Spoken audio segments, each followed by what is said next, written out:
Ok les amis, c'est mardi.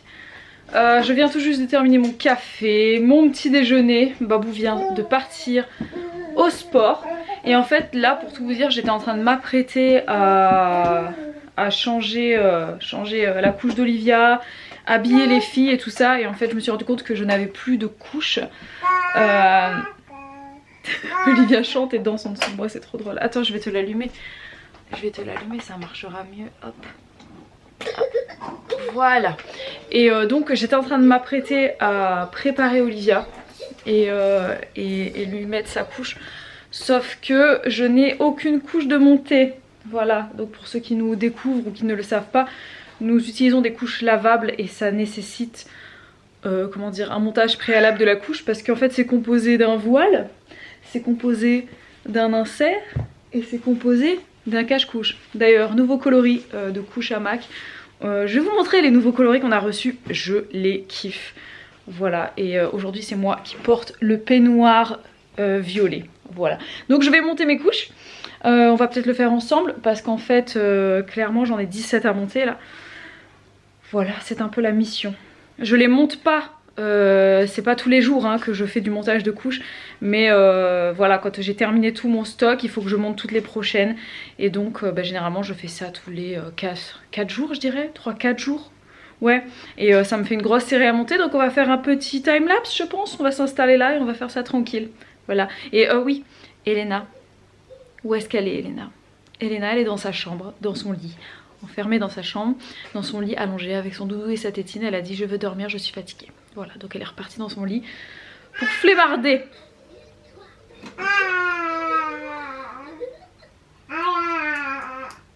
Et pendant ce temps-là, Olivia est en train de s'éclater. Comme vous pouvez le voir, elle chante, elle danse et elle dit bravo, c'est très très drôle.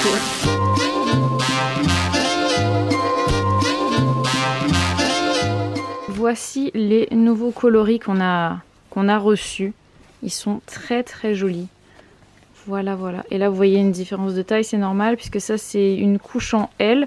Parce qu'on met toujours une couche à Elena pendant sa sieste l'après-midi. Même si finalement, elle fait jamais pipi dedans. Mais on lui met quand même au cas où. Voilà, ça la dérange pas. Elle la demande et elle l'attend. Donc voilà, et quand elle a envie de faire pipi, elle l'enlève. Et puis après, généralement, elle ne dort plus. Voilà, et celles-ci elles sont trop mignonnes et celle-ci on l'a aussi en L pour Elena.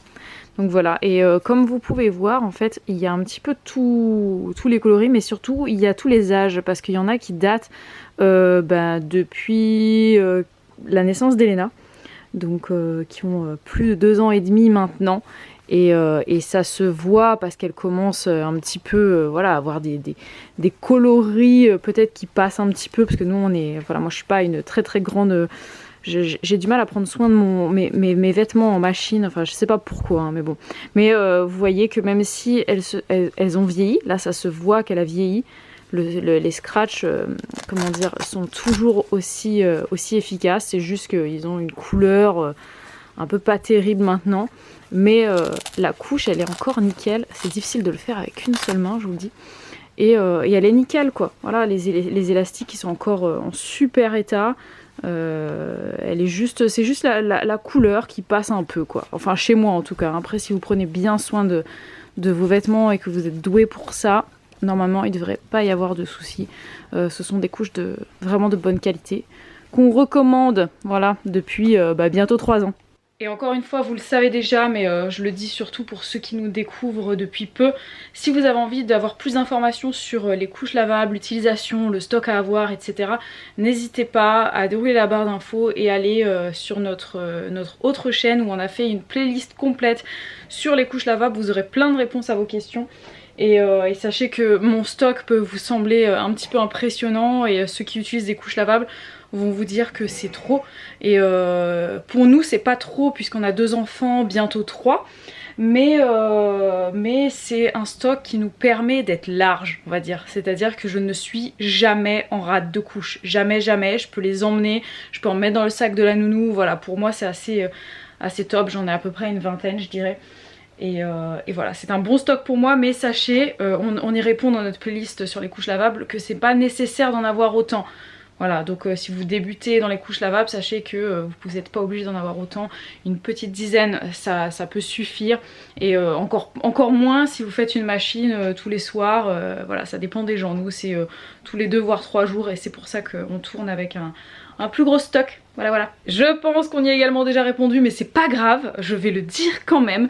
Sachez-le que en tout cas pour ce qui est des couches hamac, puisque nous on n'utilise que ça, et pour ce qui est du gabarit de nos filles, vous voyez un petit peu, on a plutôt des petits bébés, c'est à dire que là Elena va avoir 3 ans en août, donc là elle a 2 ans et demi et elle fait même pas 11 kilos, voilà, mais elle est grande, elle a la taille normale en hauteur, et Olivia est encore toute petite en taille et en poids, mais ce qu'on utilise en grande majorité en fait sur la vie de couche d'un bébé, pour nous en tout cas, c'est la taille M. Donc voilà, c'est ça à avoir en gros stock. Puis si vous avez des plus gros bébés, ça sera la taille L, je pense. Voilà. On doit être genre 1 heure plus tard les gars, je suis toujours en peignoir. Bon, j'ai eu le temps de me laver les dents quand même, mais je suis toujours en peignoir. Parce que qu'en fait quand j'ai changé Olivia, je vous explique pas le truc, mais c'était énorme. Voilà, il a fallu la changer intégralement. Et puis bien évidemment quand elle était toute nue sur son petit matelas allongé par terre, elle s'est mise à faire pipi, voilà, donc il a fallu tout nettoyer. Bref, ça m'a pris beaucoup de temps. Ensuite il a fallu que je range un petit peu la petite commode allongée. Je vous montre vite fait. Ça c'est la commode allongée qui est dans leur chambre en fait, donc avec les couches ici. Ça ce sont celles d'Elena, l'eau nettoyante, très bien d'ailleurs soit dit en passant. Des petites lingettes, j'ai des water wipes en cas de caca. Voilà, ça c'est les lingettes water wipes que je lave à la machine quand il n'y a que du pipi, et ensuite je les réutilise avec de l'eau nettoyante pour nettoyer la bouche d'Elena le matin par exemple, la choupette et des trucs comme ça. Et là on a tout ce qui est voilà, les trucs pour les cheveux, les élastiques là-dedans. Le visio, très important. Et là je viens juste de couper les ongles des filles. Voilà, c'était la mission importante de la journée, je devais faire ça. Donc c'est chose faite, je leur ai coupé les ongles. Je sais pas vous comment vous procédez, je sais qu'il y a des gens, ils attendent que leur enfant dorme pour le faire parce que sinon ils s'enfuient. Nous ici ça va. Ben je peux pas couper les ongles du bébé, on le fera tout à l'heure.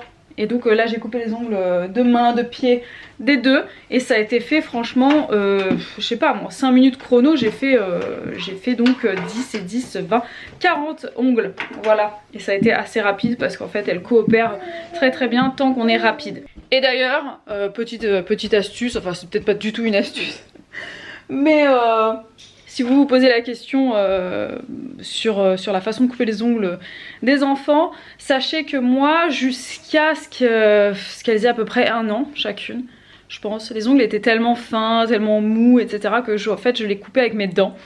C'était beaucoup plus rapide, beaucoup plus simple, et ça m'évitait du coup aucun accident en fait. Je pouvais pas les blesser, donc c'était très pratique. Oui, je rongeais les ongles, je les mangeais pas bien évidemment, hein. Et à partir de 1 an, j'utilise une paire de ciseaux pour adultes. C'est très efficace, ça coupe très bien, c'est très précis, c'est très bien. Voilà. Et sur ces petites anecdotes de maman totalement inutiles, très certainement, j'en suis désolée. Oui, tu vas me le faire après, mais là maman, elle va aller s'habiller, enfin. Me voici donc habillée, d'une manière un peu spéciale, mais c'est pas grave, je suis quand même habillée. Et je voulais vous faire un petit point bidon. Elena, tu éteins la lumière s'il te plaît. Elena, merci. Petit point bidon. Voilà, donc en ce moment il grossit la nuit. T'as vu le ventre de maman? T'as vu le ventre de Nana? Oui, j'ai vu ton ventre. Il y a le bébé dans le ventre de maman? Mais c'est moi. C'est toi qui as le bébé dans le ventre? Oui. Et là, c'est quoi? C'est un frère. C'est un frère? Oui. T'es sûre? Oui. Moi, il y a un bébé dans le ventre. Alors, juste pour la petite information, sachez que non, ce n'est pas l'annonce du sexe. Voilà, c'est juste que Elena est persuadée depuis le début qu'elle attend un petit frère. Hein, tu vas avoir un petit frère? Oui. Voilà. Et tu attends le petit frère dans le ventre de maman? Oui. Elle me fait un câlin. Et en fait, non, ce n'est pas l'annonce, puisque sachez que on n'a pas encore annoncé le sexe de bébé aux filles. Voilà, elles ne savent pas encore si c'est un petit frère ou une petite soeur. Tu veux la crêpe? Oui. Ok, on va faire un petit peu de dessin.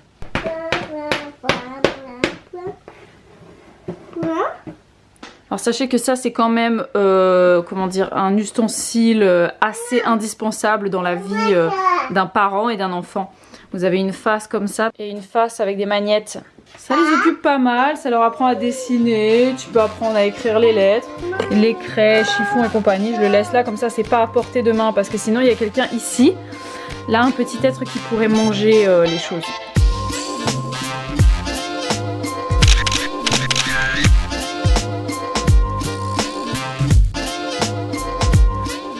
Comment ça va les amis? Tout va bien ou pas? Ouais. Bon tant mieux. Ici ça va. Les filles dorment et là je viens de prendre en photo cette table allongée que nous allons mettre en vente quelque part sur internet. Voilà, comme pas mal d'autres choses dans cette maison. On répond à tous vos courriers. Quand vous nous laissez votre adresse pour vous répondre évidemment. En plus on vient de recevoir on vient de recommander 50 timbres et on vient de recommander aussi les nouvelles cartes postales avec notre tête dessus, etc. Bref, voilà, donc on les a reçus hier et on les aime bien.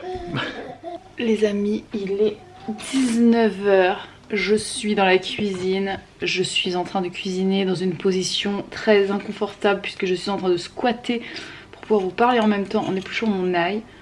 Je ne sais plus c'est quoi la dernière chose que je vous disais, je ne sais même plus si on a filmé tout à l'heure après la sieste des filles. J'ai des pertes de mémoire soudaines comme ça avec la grossesse, je vous dis mes neurones s'envolent. Ce soir au menu je vais faire des haricots rouges à la créole. Si vous n'avez toujours pas testé la recette, filez sur le blog, vous l'avez, voilà, c'est inratable, c'est délicieux, c'est blindé de protéines végétales. Donc voilà, et c'est quelque chose que les enfants de façon générale aiment beaucoup. Et en tout cas nous à la maison les filles elles adorent ça. Donc je suis en train de préparer ça avec, on aura un petit gazon de riz, voilà. En créole on appelle ça un gazon de riz quand tu poses un petit tas de riz à côté. Enfin plutôt en dessous des grains. Et je sais pas ce que je vais faire comme légumes. Je vais peut-être faire des braies de poireaux, de courgettes, je ne sais pas. Je ne sais pas encore, en fait on n'a plus beaucoup de légumes à la maison. Et donc je sais pas trop ce que je vais faire avec. Mais voilà un petit peu le programme de ce soir. L'après-midi a été assez fructueuse parce qu'on a pas mal travaillé respectivement Babou et moi sur nos ordinateurs. Les filles ont fait quand même une assez bonne sieste et se sont réveillées en pleine forme. Voilà, les filles en ce moment sont blindées d'énergie. C'est assez fatigant pour nous hein, parce que bon ça crie pas mal, c'est très très vivant à la maison. Babou on est d'ailleurs un petit peu fatigué aussi en ce moment. Donc voilà. Et puis moi je cuisine et ça me détend. Voilà. Oh, on est en train de manger et Bibou elle a fait un rougail. Alors un rougail à La Réunion ou dans les îles c'est un condiment. Voilà. Donc tu as le rougail, je sais pas moi. Alors rougail mangue, rougail citron, rougail d'acatine, c'est avec du beurre de cacahuète. Donc ça se fait comment un rougail Bibou?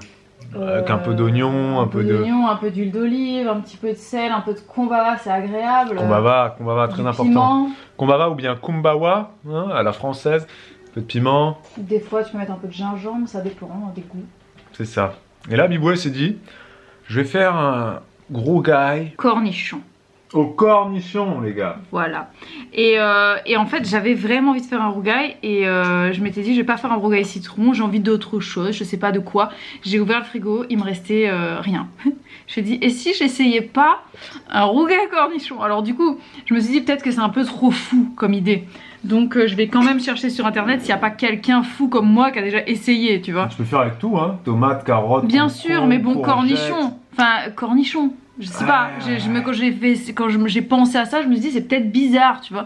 Et en fait, j'ai tapé rougail cornichon et il y a eu plein de recettes. Qu'est-ce que tu fais? Il y a eu plein de recettes et apparemment c'est fréquemment fait en remplacement par exemple d'un rougail mangue. Et en fait c'est vrai que ça fait penser avec ce côté un petit peu acide et un peu sucré. Et franchement c'était délicieux. Bon. La recette se trouve sur Google, Ecosia, Yahoo, Bing, peu importe le moteur de recherche que vous utilisez. Bah, on vient de le faire, recette rougail, non, on vient de le faire. rougail cornichon. C'est un condiment, hein. petit Tu mixes accompagnement. tes cornichons C'est avant un et ensuite petit- tu rajoutes tes petites Dans- échalotes dans ton- émincées. Dans ton assiette, c'est un petit endroit de ton assiette.